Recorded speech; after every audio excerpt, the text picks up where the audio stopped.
I'm Mia, and I'm 15. My sister just destroyed my entire life with 3 sentences, and my mother's looking at me like I'm something she scraped off her shoe. She's pregnant, Jessica announced from the living room doorway, her arms crossed with that satisfied smile she gets when she knows she's about to ruin someone's day. With Mr. Davidson's baby. You know, the married guy who owns the hardware store. The silence that followed was so thick I could taste it. Mom's coffee mug hit the kitchen counter with a sharp crack. Dad's newspaper rustled as his grip tightened. And me? I just stood there like an idiot, my backpack still hanging off my shoulder, trying to process what had just happened. Where are you watching from today? Drop your location in the comments below and hit that like and subscribe button if you've ever felt completely blindsided by family. You'll definitely want to stick around for what happened next.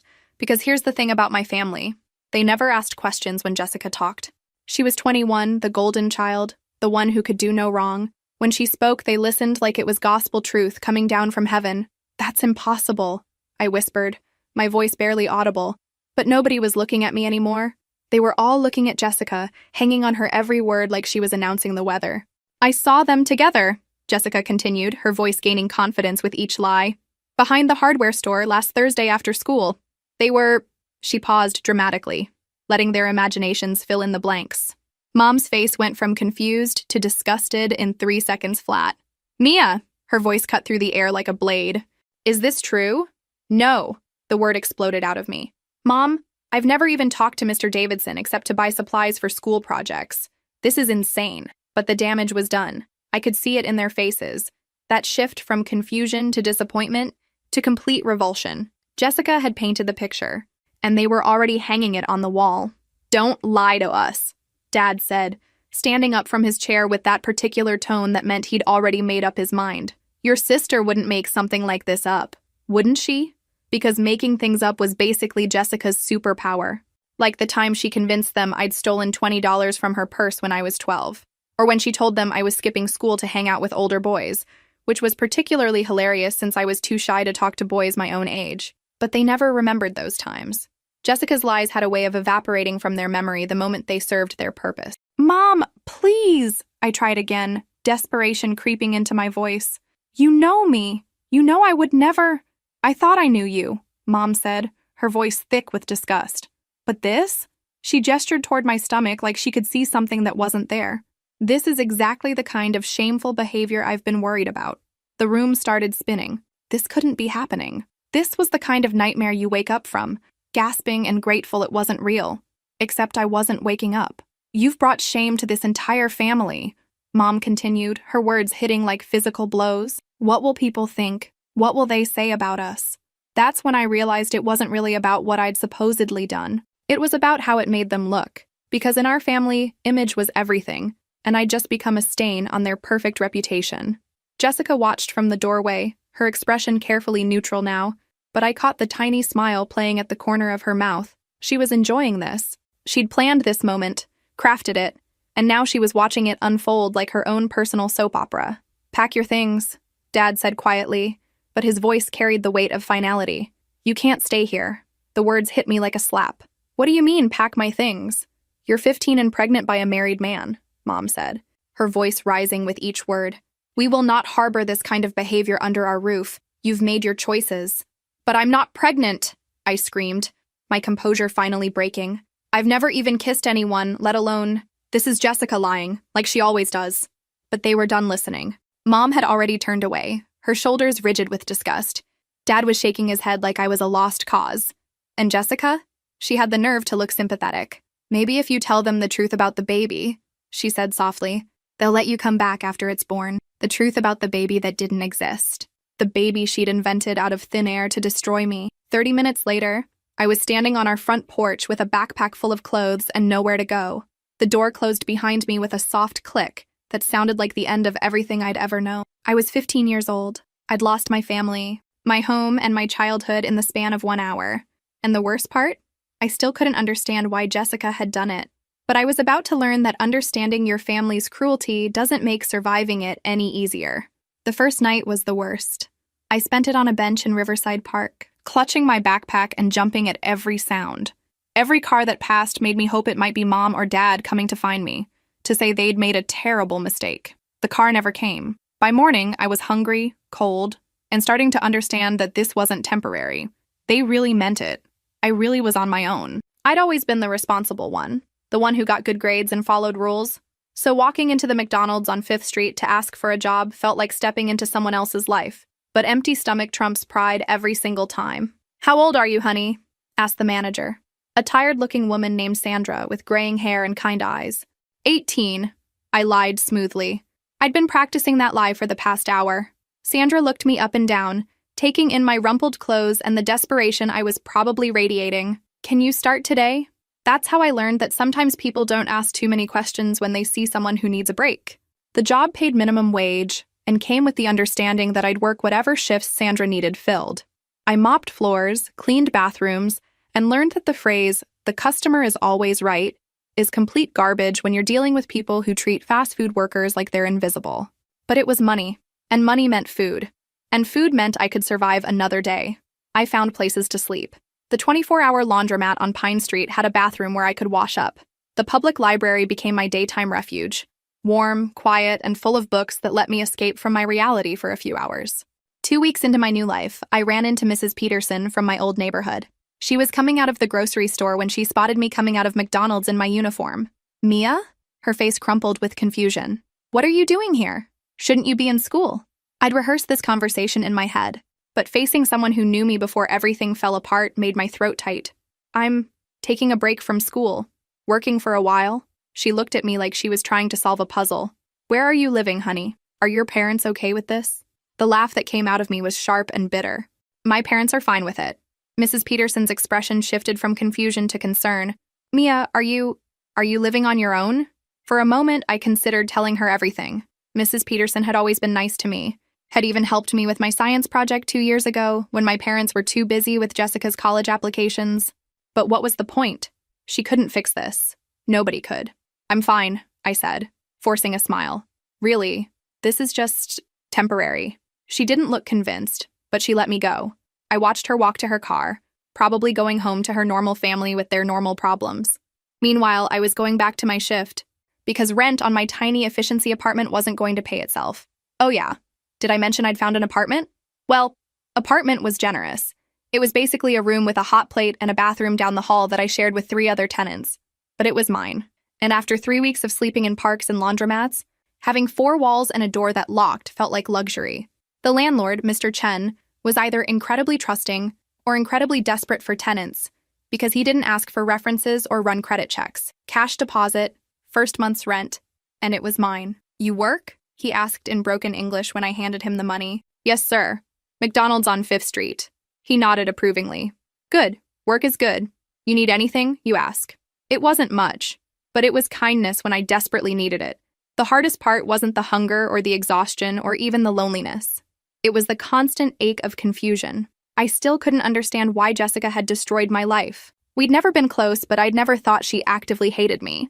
But lying awake in my tiny room, listening to the sounds of the city through my thin walls, I started to piece together a pattern I'd been too naive to see before. Every time I'd succeeded at something, Jessica had found a way to undermine it. When I made honor roll, she'd mention how easy my classes were compared to her advanced courses. When I got picked for the debate team, she'd joke about how I just liked to argue with everyone. Small things, tiny cuts that I'd brushed off as sibling rivalry. But this wasn't rivalry, this was something else entirely. As I drifted off to sleep in my narrow bed, I made myself a promise. I was going to survive this. And someday, somehow, I was going to understand why Jessica had needed to destroy me to feel good about herself. What I didn't know yet was how much stronger you can become when you have nothing left to lose. By month 3, I'd developed what you might generously call a routine. Up at 5 a.m., shower in the communal bathroom before anyone else woke up. McDonald's by 6 for the breakfast shift. Library from 2 to 6 to study with books I'd borrowed. Evening shift at a gas station convenience store from 7 to midnight. Sleep, rinse, repeat. The gas station job was an education. Let's put it that way. Working overnight in a convenience store in the less desirable part of town teaches you things about humanity that you don't learn in high school civics class. Like how to spot someone who's going to try to rob you. Hint, they spend way too much time looking around and not enough time looking at what they supposedly came to buy. Or how to handle drunk college kids who think it's hilarious to mess with the teenage girl behind the counter. Hint, the panic button under the register isn't just decorative, but it was also where I met Tony, the night security guard who worked the building next door. Tony was probably 60, built like a linebacker gone to seed, and had a protective streak a mile wide. "You're too young to be working these hours," he told me on my first week, appearing at my window around midnight with a cup of coffee. "I'm 18, I said automatically. Tony snorted. "And I'm 35. Try again." I liked him immediately. Tony was the first adult in months who'd called me on my lies but didn't make me feel ashamed of them. "None of my business," he said when I didn't elaborate. "But you got family. People who know where you are?" "No family," I said, which felt truer than any lie I'd told. Tony became my unofficial guardian angel.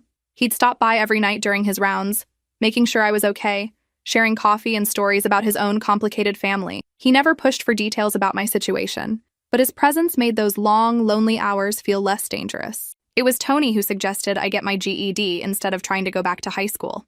"You're smart enough," he said one night when I was complaining about falling behind. "And you're already more responsible than half the adults I know. Why waste time sitting in classes when you could be getting ahead?" The GED program met twice a week at the community college. I used my McDonald's meal breaks to attend sessions, cramming education between shifts. The other students were mostly older, adults who'd dropped out for various reasons and were trying to get their lives back on track. I fit right in, which should have been depressing, but somehow wasn't. My test scores were high enough that my instructor, Ms. Rodriguez, pulled me aside after the results came in. "Have you thought about college?" she asked. The question was so absurd I almost laughed. College? I was 17, working 2 jobs just to afford rent on a room the size of a closet. College wasn't even in the same universe as my reality. "I can't afford college," I said simply. "There are programs," she said, handing me a folder full of pamphlets. "Community college has financial aid. You could start part-time, take evening classes." I took the folder but didn't have much hope. Still, that night during my gas station shift, I read through everything. Grants, scholarships, work-study programs, a whole world of possibilities I'd never known existed. The application process was daunting, but I was getting good at figuring things out on my own. I filled out form after form, wrote essay after essay about my educational goals and life circumstances. I didn't mention being homeless at 15. I didn't mention my family's betrayal. I wrote about being a motivated student who'd taken a gap year to work and was ready to focus on education. Technically true, just missing a few crucial details. 6 months later, I was accepted into the community college with enough financial aid to cover tuition. I was also promoted to assistant manager at McDonald's, which came with a small raise and more responsibility. I was 18 years old and felt like I'd been living on my own forever. The day I got my acceptance letter, I almost called my parents to tell them. I had their number memorized, could picture Mom's face when she heard I was going to college despite everything they'd put me through.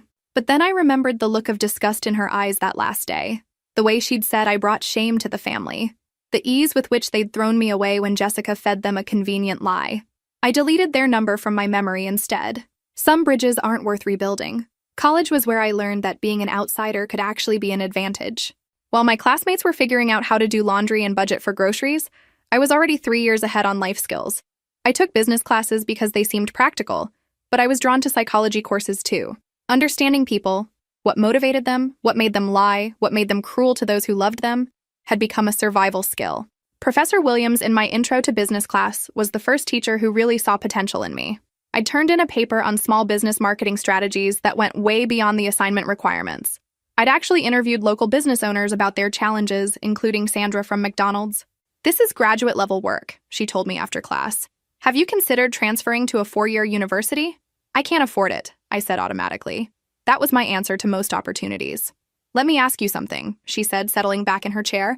"If money weren't an obstacle, what would you want to do with your life?" Nobody had ever asked me that before.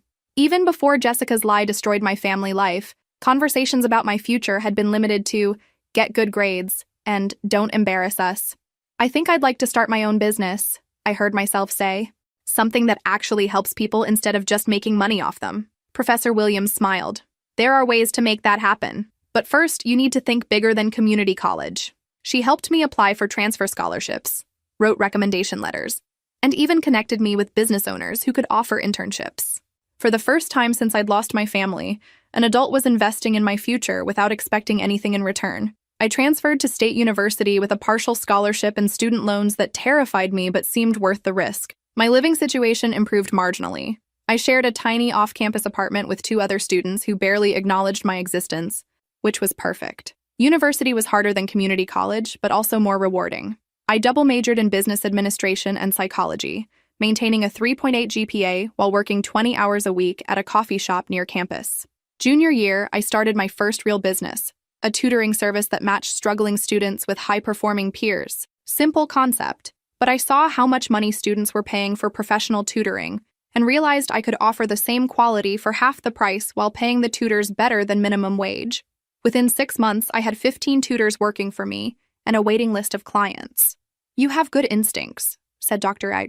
Peterson, no relation to Mrs. Peterson from my old neighborhood, my business strategy professor. "Most students your age think starting a business means having a revolutionary idea. You understood that execution matters more than innovation.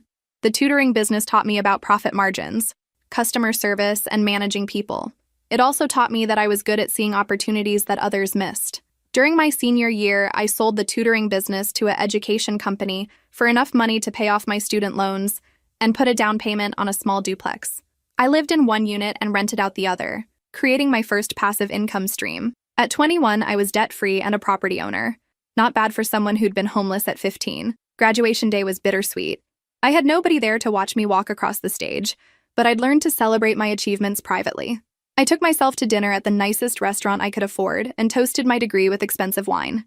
"To surviving," I said to my reflection in the restaurant window. But surviving wasn't enough anymore. I wanted to thrive. After graduation, I moved to the city and took a job with a marketing firm. The pay was decent, but more importantly, I was learning how successful businesses really operated. I watched my boss close deals, studied how he managed clients, and absorbed everything I could about scaling operations.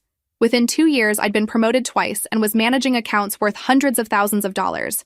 But I was also developing my own client base on the side, providing marketing consulting for small businesses. My boss eventually found out about my side business. "Mia," he called me into his office on a Wednesday morning that I was sure would end with me getting fired. "I understand you've been freelancing," he said, leaning back in his leather chair. "Yes, sir," I said. "No point in lying." "Good for you," he said, surprising me completely. "When are you planning to go out on your own?" What? "You're too good to work for someone else forever," he said. "And frankly, I'd rather help you launch successfully than pretend I don't see what's happening." He offered to be my first major client when I started my own firm, and to recommend me to his network. It was the kind of generous gesture that still caught me off guard when it came from adults. At 24, I opened MK Marketing Solutions. Within 3 years, I had 12 employees and clients in 3 states. Within 5 years, I was a millionaire. I was 29 years old and had built everything myself, from nothing. Sometimes I wondered what my parents would think if they could see me now. But mostly, I was too busy building my life to waste time on people who'd thrown me away. By 32, I wasn't just successful. I was the kind of successful that made business magazines write profiles with headlines like, "Self-made millionaire reveals her success secrets." MK Marketing Solutions had become one of the most respected boutique firms in the region. We specialized in helping small and medium businesses compete with larger corporations through strategic digital marketing and brand positioning. It was satisfying work that actually made a difference, which mattered more to me than just making money. Though I'll admit, the money was nice too. I'd bought a house in the historic district. Nothing flashy. Just a beautifully restored 1920s colonial with a home office and enough space for the life I'd built. I traveled when I wanted to, drove a reliable car that I'd paid cash for, and had the kind of financial security that most people only dream about. But perhaps more importantly, I'd built something that couldn't be taken away from me. My business, my reputation, my skills, they were mine in a way that family love had never been. I was at my office late one Thursday evening, reviewing proposals for a new client, when my assistant Jennifer buzzed in. "Mia, there's someone here to see you. She says she's your sister." The words hit me like cold water. I hadn't heard from Jessica in 14 years. For all I knew, she could have been living on Mars. "Did she give you a name?" I asked, stalling. "Jessica. She said you'd know her." I considered having Jennifer tell her I wasn't available. It would have been the smart thing to do, but curiosity won over caution. "Send her in," I said. Jessica walked into my office like she owned the place, which was rich considering the last time I'd seen her. She'd owned me instead. She looked good. Designer clothes, professional haircut, the confidence that comes from never having to doubt whether you'll have a roof over your head tonight. "Mia," she said with a smile that was probably supposed to seem warm, "you look amazing. Success suits you." I didn't stand up or offer her a seat. "What do you want, Jessica?" She laughed, a sound that made my skin crawl with familiarity. Straight to the point, just like always. Can't I just want to see my sister? Not for 14 years you couldn't. Her expression flickered slightly, but she recovered quickly. I know we have things to work through. I know you're probably angry. Angry? I leaned back in my chair and really looked at her. Jessica, I was a homeless teenager because of you. Angry doesn't begin to cover it. You weren't homeless, she said quickly. You had choices. You could have come back any time if you'd just admitted. Admitted to what? My voice was deadly quiet. To being pregnant with a baby that didn't exist? To having an affair with a man I'd barely spoken to? To the lie you made up for reasons I still don't understand? The silence stretched between us like a chasm. Mom and Dad are getting older, she said finally, switching tactics. They miss you. I almost laughed. They miss me? The daughter who supposedly brought shame to their family? The one they threw out without asking a single question? People change, Jessica said. They've realized maybe they were too hasty. Too hasty, I repeated, like it was a parking ticket, not throwing away their child. Jessica shifted uncomfortably. This wasn't going the way she'd planned, and I found myself enjoying her discomfort more than I probably should have. What do you really want? I asked again. She sighed and dropped the act. Look, things have been tough lately. Mom needs some medical procedures, and Dad's business isn't doing well. I thought, since you've obviously done well for yourself, and there it was. The real reason for this reunion. Money. You want me to financially support the people who disowned me, I said slowly, making sure I understood correctly. It's what family does, she said, and the irony was so thick I could taste it. I stood up, walked to my window that overlooked the city I'd conquered through sheer determination. Jessica, let me tell you about family. Family doesn't throw out children based on lies. Family asks questions. Family gives the benefit of the doubt. Family supports each other through difficult times. I turned back to face her. You and our parents taught me that blood relation means nothing without trust, respect, and love. So congratulations. You successfully taught me that you're not my family. Her face hardened. You can't stay angry forever. Mia, it's not healthy. I'm not angry, I said honestly. I'm indifferent. You're a stranger who shares my DNA, asking for money from someone whose life you helped destroy. The answer is no. She stood up, her composure finally cracking. You used to be such a sweet girl. What happened to you? I smiled for the first time since she'd walked in. I grew up, thanks to you. After she left, I sat in my office as the city lights flickered on below. I felt lighter somehow, like closing a book I'd been carrying around for years. I was 32 years old, successful, and completely at peace with the family I'd chosen to build instead of the one I'd been born into. What I didn't know was that Jessica's visit was just the opening act. The real show was about to begin. 2 months after Jessica's surprise visit, my carefully constructed life received another shock, but this time, it wasn't from my family. I was having lunch with my client, Rebecca Martinez, owner of a successful catering company, when she mentioned something that made my blood run cold. You know, the strangest thing happened last week, Rebecca said, cutting into her salad. My friend Linda. You remember Linda, the one who owns the flower shop? She told me the most ridiculous gossip about her ex-husband. My hand froze halfway to my coffee cup. Rebecca was talking casually, unaware that she was about to detonate a bomb. Apparently, Linda was going through old financial records for their divorce settlement. This was years ago, but her lawyer needed documentation, and she found these charges on their joint credit card from when she was out of town visiting her sick mother. Hotel rooms, expensive restaurants, jewelry purchases, all from about 14 years ago. The room started spinning. I forced myself to keep breathing normally. The weird part is, Rebecca continued, Linda remembered that time period specifically because that's when there was all that drama with the Gardner family. You know the Gardners? Tom Gardner owns the hardware store downtown. I knew exactly who Tom Gardner was. More importantly, I knew exactly what Rebecca was about to tell me. Linda's ex-husband was supposedly having an affair with their teenager daughter. At least that's what everyone said at the time. The whole family imploded over it. But looking at these receipts, Rebecca paused to sip her drink. Linda realized the affair wasn't with the teenager. It was with the older daughter, who was already 21 and definitely old enough to know better.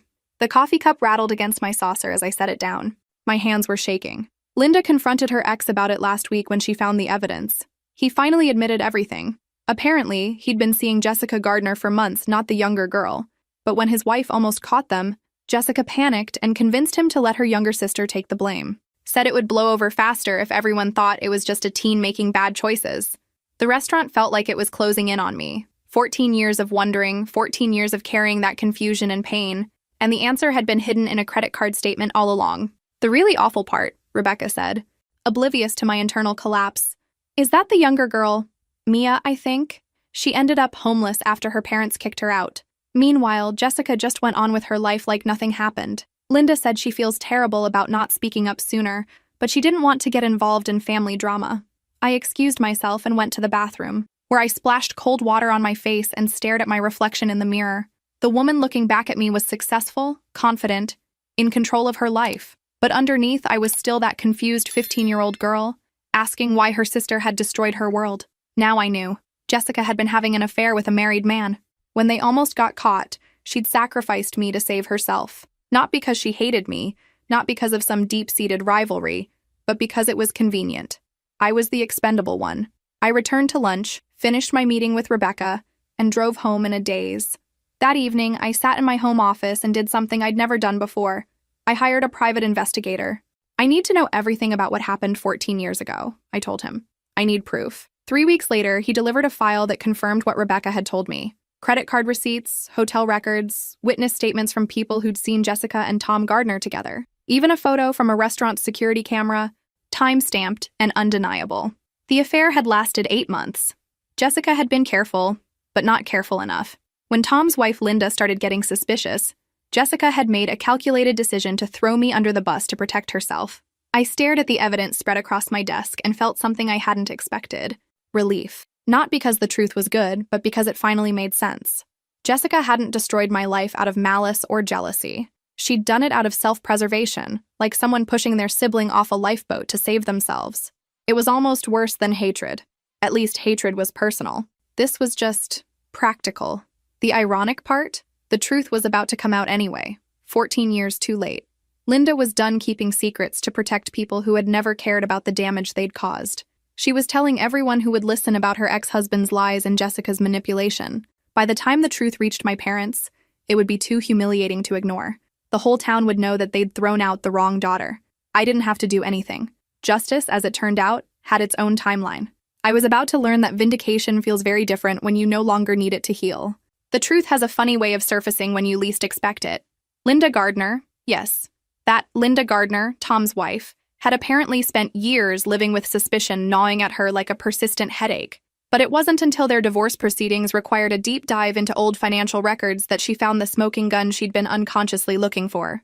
I learned all this because Rebecca couldn't help herself from calling me with updates. Apparently, Linda had confronted Tom the night she found those credit card statements, armed with 14 years of accumulated doubt and finally having proof. "You should have heard her," Rebecca told me over the phone, her voice vibrating with gossip-fueled excitement. Linda marched right into Tom's apartment, yes, they're separated now, and slammed those receipts down on his kitchen table, asked him to explain why he was buying jewelry and paying for hotel rooms when she was out of town caring for her dying mother. I was sitting in my home office, supposedly reviewing quarterly reports, but Rebecca's call had my complete attention. At first, he tried to deny it. She continued, said maybe someone stole his card information, but Linda had done her homework. She had dates, times, amounts. Everything matched up perfectly with when she was away, and Jessica was supposedly working late at that boutique job she had. The boutique job. I remembered that. Jessica had been so proud of her part-time retail position, acting like she was some kind of fashion mogul. Turns out she was using it as cover for her affair. When Linda threatened to take the evidence to a lawyer, Rebecca said, Tom finally broke down and admitted everything. The whole affair, start to finish. But here's the really sick part, Mia. When Linda asked him about the rumors that destroyed your family, Tom told her the truth. Jessica convinced him to let you take the blame because it would be easier for everyone if people thought it was just a teenager making bad choices. Those words hit me like a physical blow. Easier for everyone. Everyone except the 15-year-old who lost her family, her home, and her childhood in one night. Linda lost it, Rebecca continued. Completely lost it. She told Tom that he and Jessica destroyed an innocent kid's life to save their own skins. She called them both monsters. I had to hand it to Linda. Better late than never, I suppose. But the real bombshell came next. Linda's done keeping their secret, Rebecca said, her voice dropping to a conspiratorial whisper. She's telling everyone, and I mean everyone. She started with Tom's business partners, then moved on to the church congregation, then the PTA moms. She even posted about it on Facebook. My coffee went cold in my hands as I processed this. After 14 years of living with their lie, the truth was finally coming out. Not because I'd fought for it or demanded justice, but because Linda Gardner had reached her breaking point. What exactly is she saying? I asked. The truth. That Tom had an affair with Jessica Gardner, not her teenage sister. That they let an innocent girl get thrown out of her home to protect themselves. That everyone in town participated in destroying a child based on lies. The irony was almost too perfect. Jessica had sacrificed me to save her reputation, and now Linda was sacrificing Jessica's reputation to restore mine. The cosmic justice of it was almost beautiful. How are people reacting? I asked, though I could guess. Oh, Mia. Rebecca's voice was rich with satisfaction. People are furious, especially the mothers. The idea that a grown woman would let a teenager take the blame for her affair? It's not playing well. Jessica's name is mud around here. What do you think will happen next? Drop your predictions in the comments below because this story is about to take another dramatic turn. I hung up with Rebecca and sat in my quiet office, processing this development. For years, I'd imagined what it would feel like to be vindicated, to have everyone know the truth. I'd pictured myself feeling triumphant, justified, maybe even smug. Instead, I felt empty. Not sad, not angry, just hollow. Like someone had handed me a prize for a race I'd stopped caring about years ago. The phone rang again an hour later. This time it was my assistant, Jennifer. Mia, there's a woman online too claiming to be your mother. She sounds upset. My mother. The woman who'd looked at me with disgust and told me I'd brought shame to the family. The woman who'd chosen to believe Jessica's lies without asking a single question. I stared at the blinking light on my phone for a full minute, my finger hovering over the button. After 14 years of silence, what could she possibly have to say? I picked up the phone. This is Mia. Mia? Her voice was smaller than I remembered. Fragile. Mia, honey, is that really you? Honey. Like we'd talked yesterday. Like she hadn't thrown me away like garbage when I was 15. Hello, Mom. The silence stretched between us, filled with 14 years of unspoken pain. We need to talk, she said finally. Your father and I, we need to see you. There are things we need to say. I leaned back in my chair and looked out at the city I'd conquered without them. I'm listening. Not over the phone, she said quickly. Please. Can we meet somewhere? Anywhere you want. We'll come to you. They'll come to me. How generous of them. But curiosity won over caution, just like it had with Jessica 2 months ago. Fine, I said. Saturday afternoon, 2 o'clock. I'll text you the address. After I hung up, I realized I was smiling, not with happiness, but with anticipation. 14 years ago, they'd held all the power. They'd made their judgment and executed their sentence without giving me a voice. Now they were coming to me, hat in hand, ready to face the consequences of their choices. Oh, how the mighty had fallen. Saturday arrived with the kind of crisp autumn weather that makes everything feel dramatic and significant. I chose to meet them at Meridian, the upscale restaurant where I often entertained clients. Neutral territory, but definitely my turf. I arrived 15 minutes early and selected a corner table where I could watch the entrance. Power Moves 101, courtesy of 14 years of learning how to control situations instead of being at their mercy. At exactly 2 o'clock, they walked in. I almost didn't recognize them. My parents had aged in ways that went beyond simple time. Dad's shoulders were stooped, his hair completely gray now. Mom looked smaller somehow, diminished, wearing an expression of nervous uncertainty that was completely foreign on her once confident face.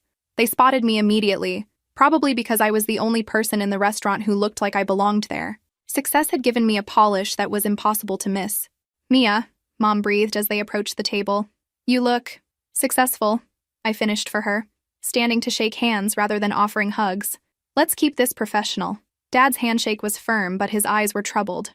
You've done well for yourself, he said, and there was something in his voice that might have been pride if it wasn't 14 years too late. We sat down, ordered drinks, and endured several minutes of painful small talk about the weather and how nice the restaurant was. Finally, Mom cleared her throat. I suppose you've heard, she said, her voice barely above a whisper. About Jessica's affair with Tom Gardner? Yes, I heard. Dad flinched like I'd slapped him. Mia, we had no idea. That your golden child was capable of lying? I raised an eyebrow. Really? Because I seem to remember Jessica having quite a talent for creative storytelling. Mom's eyes filled with tears. We failed you. We failed you so completely, and we don't know how to begin to apologize. You could start by admitting what you did, I said calmly. Not what happened to me. Not what Jessica did. What you did. They looked at each other, some silent communication passing between them. We threw you out, Dad said finally, his voice hoarse. We threw out our own daughter without asking questions, without investigating, without giving you a chance to defend yourself. We chose to believe the worst about you, Mom added, tears starting to fall. We abandoned you when you needed us most. I sipped my wine and waited. They weren't done yet. The The whole town knows now, Dad continued. Everyone's talking about it. About what really happened, about what Jessica did, about how He stopped, unable to finish. About how you destroyed your own child to protect your reputation, I said helpfully. Yes, I imagine that's quite the conversation starter. Mom winced. People have been calling, some to apologize for believing the lies, others to express their opinions about our parenting. I almost smiled. Almost. The same people who'd whispered about the scandal 14 years ago were now turning their judgment on my parents. Public opinion was a fickle beast. Mrs. Henderson from church called yesterday, Mom said. She said she always wondered why we never fought for you, never questioned Jessica's story. She said any parent worth their salt would have asked more questions. Mrs. Henderson is right. We know, Dad said. We know. And we're so sorry, Mia. We're so goddamn sorry. It was the first time I'd ever heard my father swear. When we found out the truth, Mom continued, we started looking back at everything. All the signs we missed. All the times Jessica's stories didn't quite add up. The money that disappeared from my purse. The neighbor's packages that went missing when she was the only one home. The way she could turn any family conflict into being about her. You started to see the pattern, I said. A pattern we should have seen years ago, Dad said bitterly. But it was easier to believe her version of events. Jessica always made herself the victim or the hero. You just took whatever came your way without complaining. I was the easy target, I said matter-of-factly. I didn't fight back, didn't create drama, didn't demand attention. When Jessica needed someone to blame, I was convenient. The waiter approached to refill our drinks, and we all sat in silence until he left. We tried to find you, Mom said quietly. After we learned the truth, we tried to track you down, but you'd disappeared completely. I didn't disappear, I corrected. I built a new life, without you. A successful life, Dad observed, gesturing around the restaurant. You've clearly done very well for yourself. No thanks to my family. The words hung in the air like a challenge. We want to make this right, Mom said desperately. We want to be part of your life again, if you'll let us.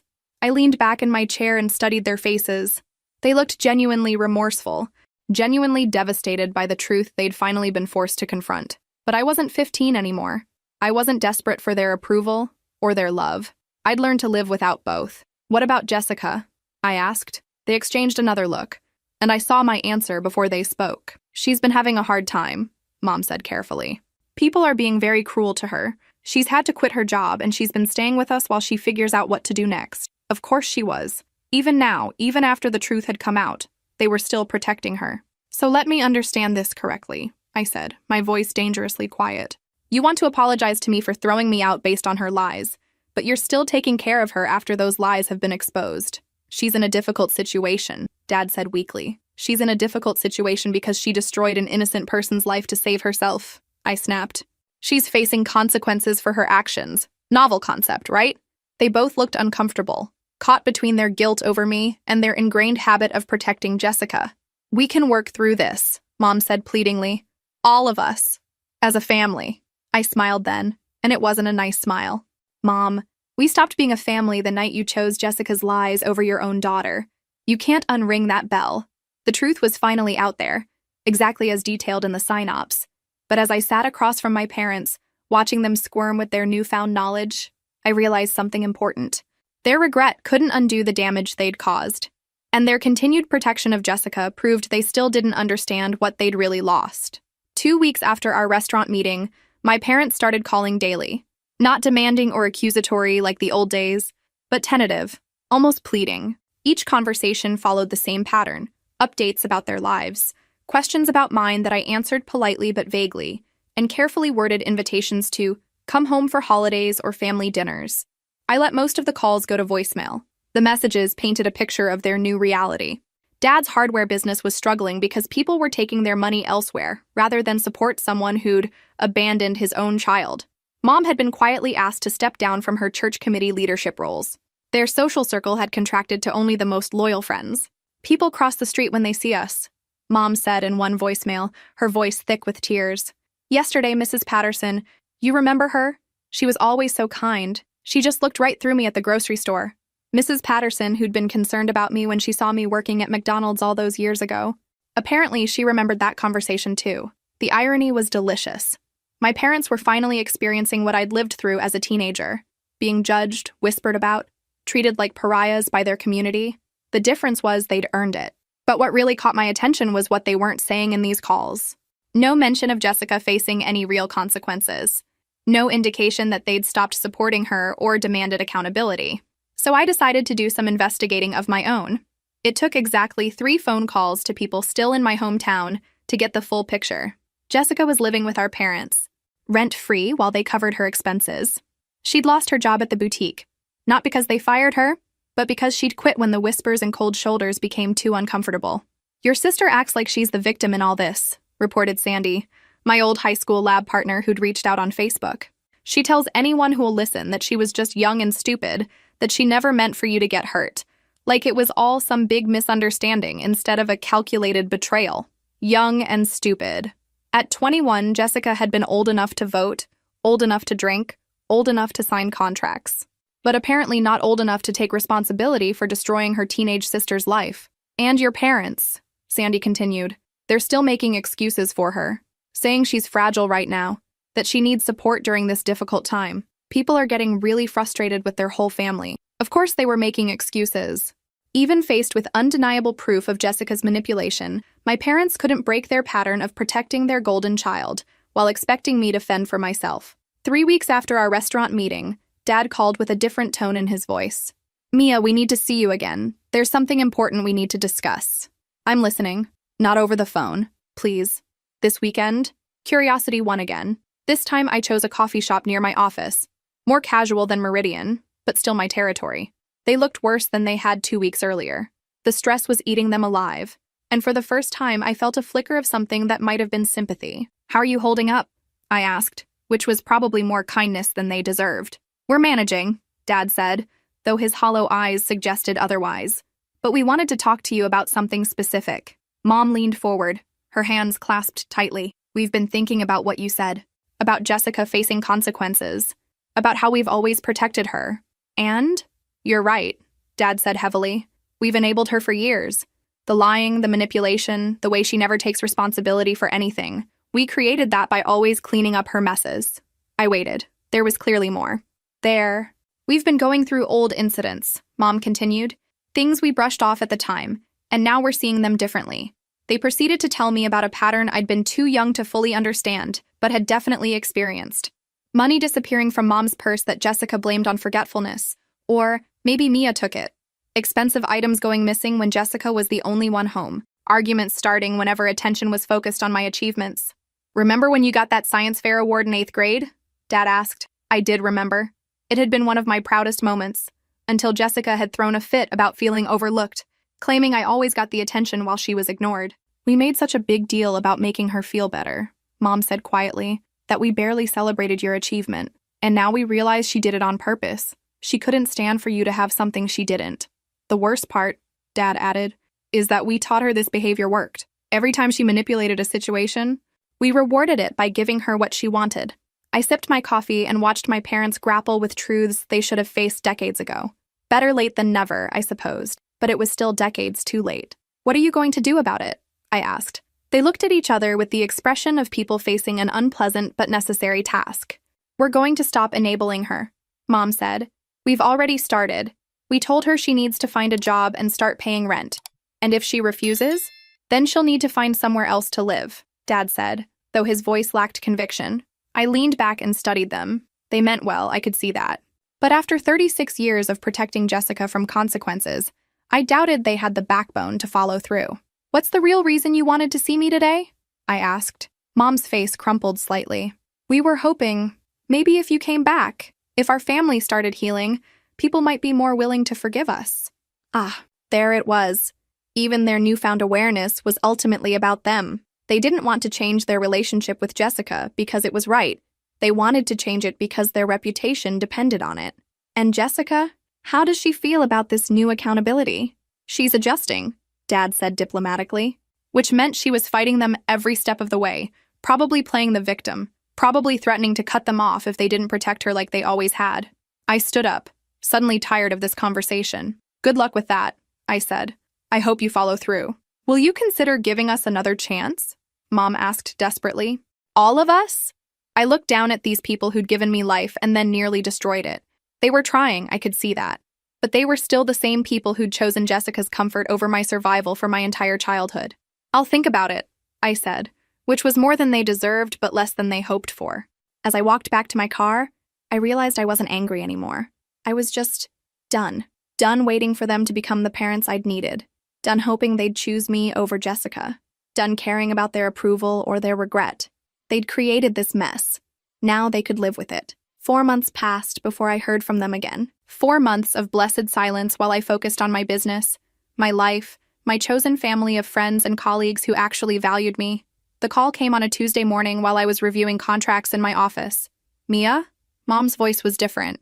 Older, more tired, but also steadier somehow. "Do you have a minute to talk?" "I'm listening." "We did it," she said simply. "We told Jessica she had to leave." I set down my pen and gave her my full attention. "What happened?" "She got a job offer in Denver. Good position, decent pay, enough to support herself. But she wanted us to give her money for first month's rent and security deposit, plus help with moving expenses. When we said no, she didn't take it well. I could imagine. Jessica's tantrums when she didn't get her way had been legendary. She said some things." Dad's voice came through. Apparently, I was on speaker. "Cruel things about how we were choosing our precious Mia over our real daughter. She accused us of abandoning her to make you happy. How did you respond?" "We told her the truth," Mom said, "that we weren't doing this for you.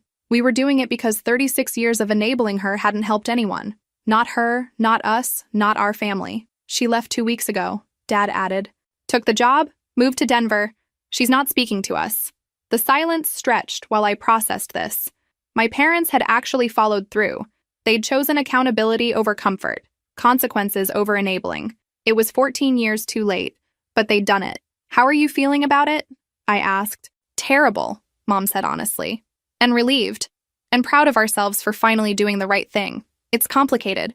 That I could understand. Growth usually felt complicated. "We know this doesn't fix anything," Dad said. "We know we can't undo the damage we caused. But we wanted you to know that we finally understand what enabling looks like, and we're not going to do it anymore." I stared out my office window at the city bustling below. People going about their lives, pursuing their dreams, building their futures without the baggage of toxic family dynamics. "Thank you for telling me," I said finally. "Mia," Mom's voice was tentative, "would you be willing to see us again? Not to ask for anything, just to talk?" I considered this. They'd proven they could change, could make hard choices, could finally prioritize what was right over what was easy. That deserved acknowledgement. "Okay," I said, "but this time you come to my house." The address I gave them was impressive. My house was in the kind of neighborhood that made a statement about success and security. When they pulled up the following Saturday afternoon, I watched from my front window as they sat in their car for a moment, taking in the reality of what I'd built. I met them at the door wearing jeans and a cashmere sweater. Casual but expensive, comfortable but polished. The message was clear. This was my space, my terms, my life that they were entering. "Your home is beautiful," Mom said as I led them through to the living room. And it was. I'd hired a decorator and spared no expense creating a space that felt both elegant and warm. "Thank you. Coffee? Water?" We settled in my living room with coffee and the afternoon light streaming through my floor-to-ceiling windows. For the first time in our recent conversations, nobody seemed to be performing or manipulating or hiding anything. "Tell me about Jessica," I said.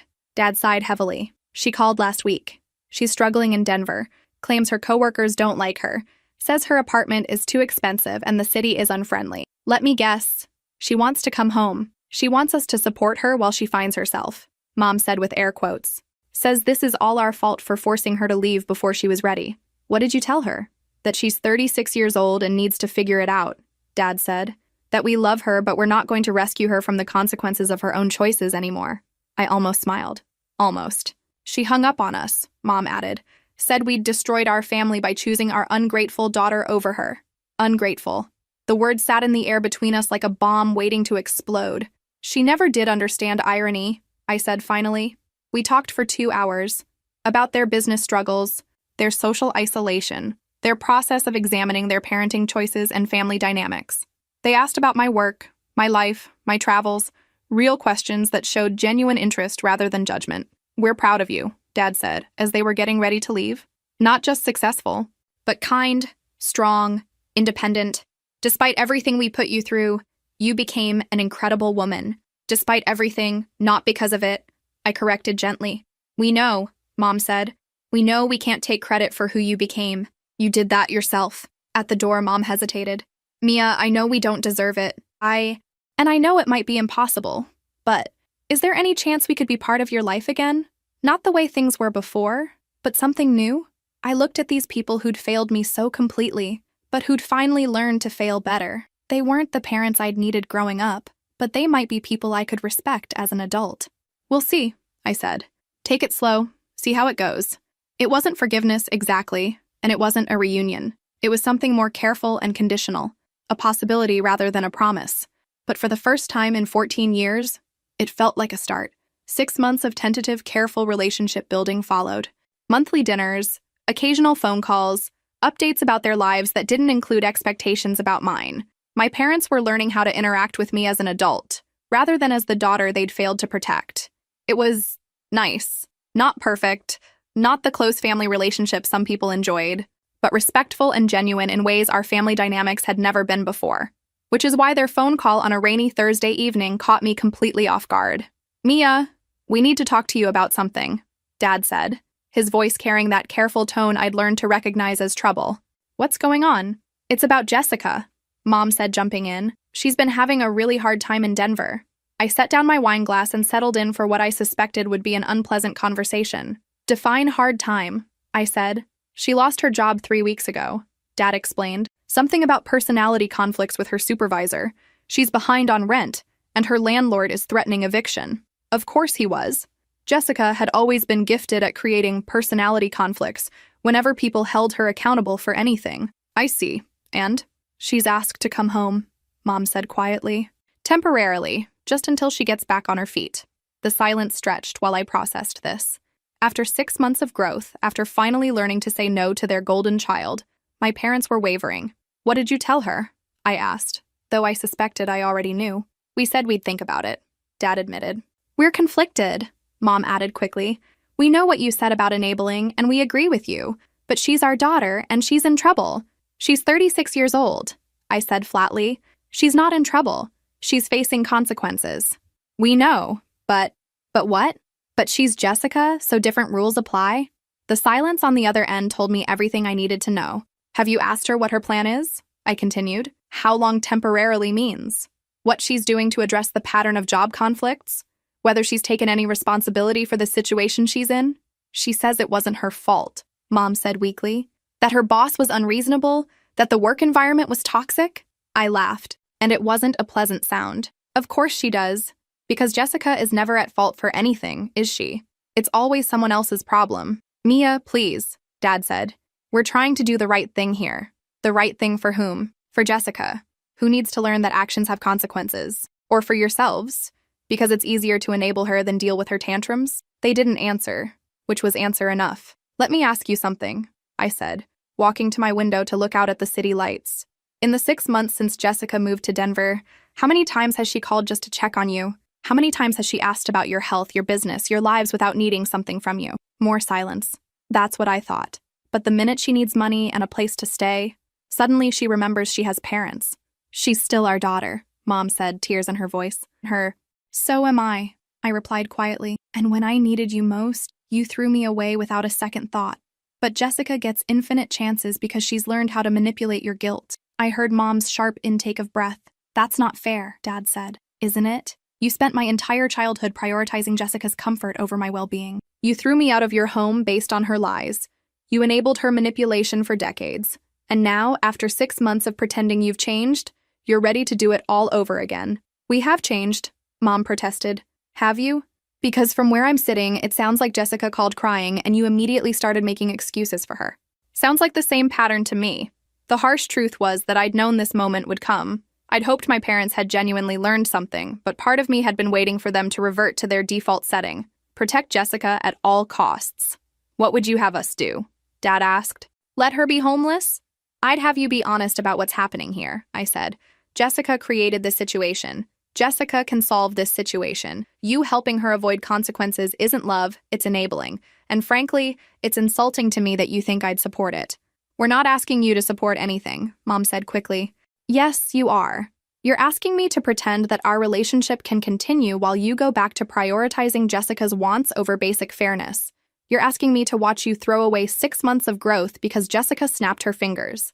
I paused, looking at my reflection in the dark window. Here's what I think you should do, I continued. Tell Jessica that she's an adult who needs to solve her own problems, that you love her but won't rescue her from her own choices, that you'll support her emotionally but not financially, that she needs to find her own way forward.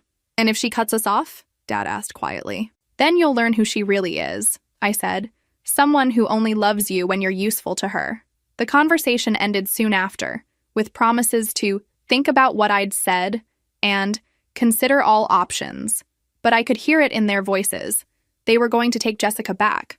They were going to fall right back into their old patterns. As I hung up the phone, I felt something I hadn't experienced in months. Complete clarity. I'd given my parents a chance to prove they'd really changed. Instead, they'd proven that their growth was conditional, limited, and ultimately reversible when tested by Jessica's manipulation. I wasn't angry. I was just done. Some people never really change. They just learn to hide their dysfunction better for a while. And I was too old to keep hoping they'd become the parents I'd needed. They took her back, of course. Jessica moved home 3 days after our phone conversation, and my parents fell right back into their familiar patterns of justification and enablement. I learned this not from them. They stopped calling after Jessica moved in, probably because they knew I'd disapprove, but from Sandy, who'd become my unofficial hometown correspondent. Your sister's back, she reported during one of our monthly catch-up calls. Living with your parents rent-free while she looks for opportunities. That's a direct quote from your mother. By the way, how long has it been? I asked. 2 months now. And get this. Yesterday, I saw Jessica at the grocery store and she was complaining to anyone who'd listen about how hard it is to find good employers these days. Apparently, every company in Denver had toxic management. I almost smiled. Some things never changed. And your parents? Looking exhausted. Your dad's business is barely hanging on. Turns out publicly shunning your innocent daughter isn't great for customer loyalty. Your mom's been asking around about part-time work to help make ends meet. While Jessica lived in their house, ate their food, and contributed nothing but complaints about her prospects. The really sad part, Sandy continued, is that people were starting to warm up to your parents again. They'd been making an effort, apologizing to folks, trying to repair relationships, but taking Jessica back after everything that came out. It's like they learned nothing. That evening, as I sat in my home office reviewing proposals for a new client expansion, I realized I needed to make a decision about my parents once and for all. They'd shown me who they were, repeatedly, consistently, over 37 years of my life. People who prioritized appearance over truth, comfort over justice, and Jessica's wants over everyone else's needs. For a brief moment, they'd seemed capable of growth, but when tested, they'd reverted immediately to their default setting. I wasn't going to keep hoping they'd change.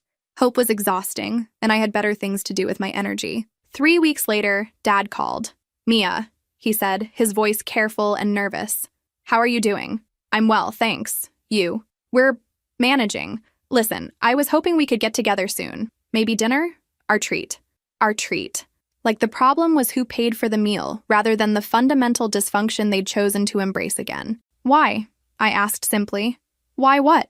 Why do you want to have dinner? What's the purpose of this meeting? A pause. To spend time with you. To maintain our relationship. What relationship, Dad?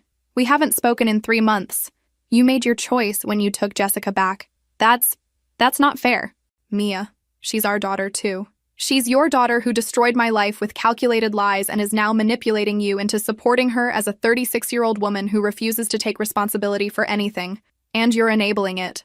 Again, it's complicated. No, it isn't. It's simple.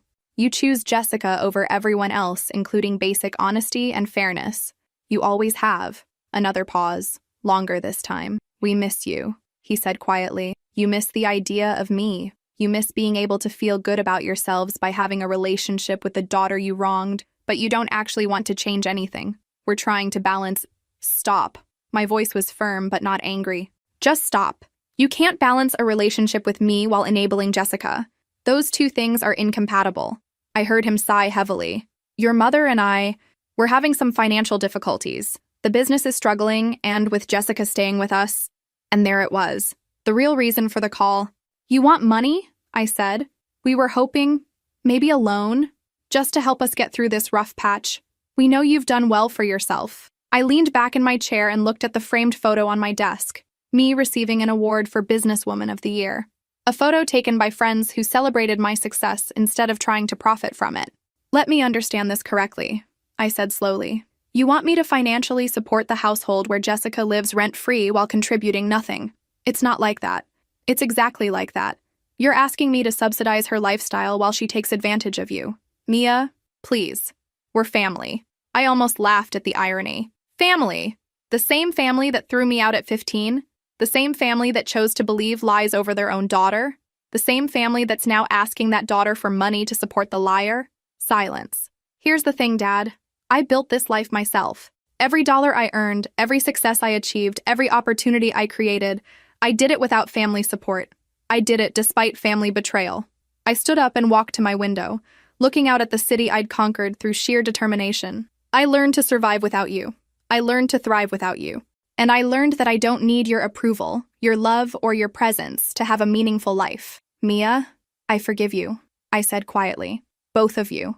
Not because you've earned it, but because carrying anger was hurting me more than you. But forgiveness doesn't mean relationship, and it sure as hell doesn't mean I'm going to fund your choices. What are we supposed to do? He asked, desperation creeping into his voice. Figure it out. You're adults. You made the choice to enable Jessica again, knowing it would cost you our relationship and damage your finances. Now you get to live with those consequences. I paused, making sure my next words were clear. As long as you're supporting Jessica while she contributes nothing, you won't receive a penny from me. As long as you're enabling her manipulation and irresponsibility, we won't have a relationship.